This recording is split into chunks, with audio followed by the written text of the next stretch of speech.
Low, and the best he could manage was a crouch as he wedged himself into a corner, trying to hide, though hiding was a foolish thing to do. He was strong. He could fight. He should fight. The glare of a torch burned his eyes, and he cried out and shielded them. The silver chains on his hands clicked, and he smelled fresh burns as they seared new, fragile skin. "Dear God," whispered a voice, a new voice, a kind voice. "Lord Myrnin." She, for it was a she, he could tell that now, put the right lilt into the name. The horror in her tone knifed into him, and for a moment he wondered how bad he looked to engender such pity, such undeserved sympathy.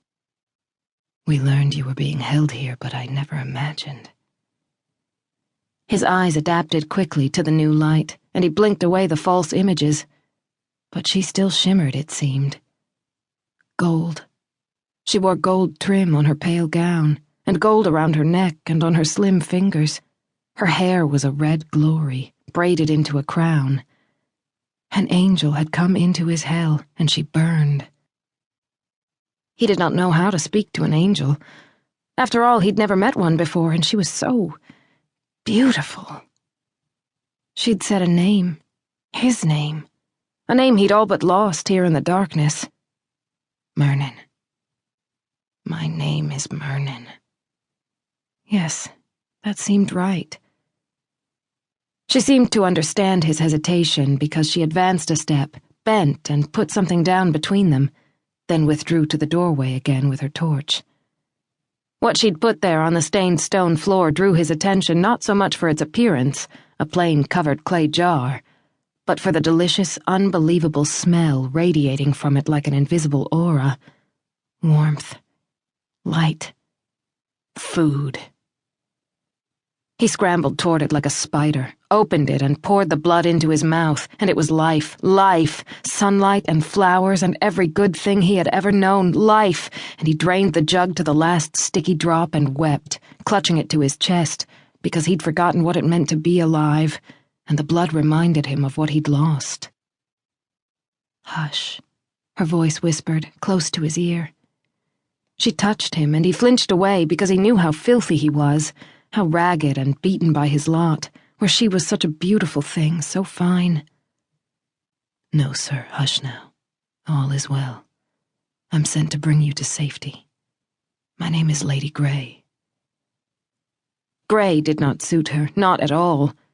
Such a nothing color, neither black nor white, no luster or flash to it. She was all fire and beauty, and no gray at all. Some of his memory stirred, though, gossip overheard beyond his cell by those whose lives were lived beyond this stone. "Lady Grey's become the queen. She'll not last long." And then the same voices. "Lady Grey's dead, what did I tell you? Chopped on the block. That's what politics gets you, lads."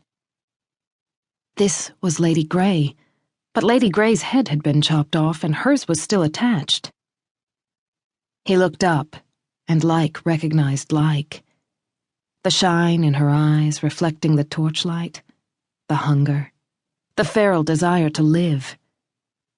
She was like him. Signor Gwaed, an eater of blood. A vampire. Interesting, that. He hadn't thought a vampire could survive a beheading. Not an experiment he'd ever tried. Experiments. Yes, he liked experiments. Tests, trials, learning the limits of things. "Lady Grey," he said.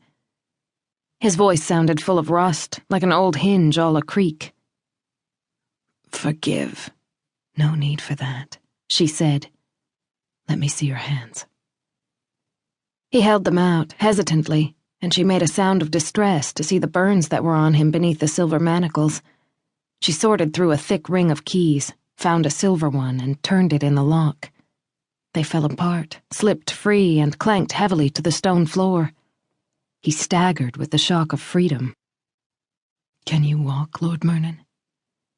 He could, he found, though it was a clumsy process indeed, and his bare feet slipped on the mold of the stones. She was ruining her hems on the filth, he thought. She gave no thought to it, though, and when he reached her, she clasped him fast by the arm and gave him support he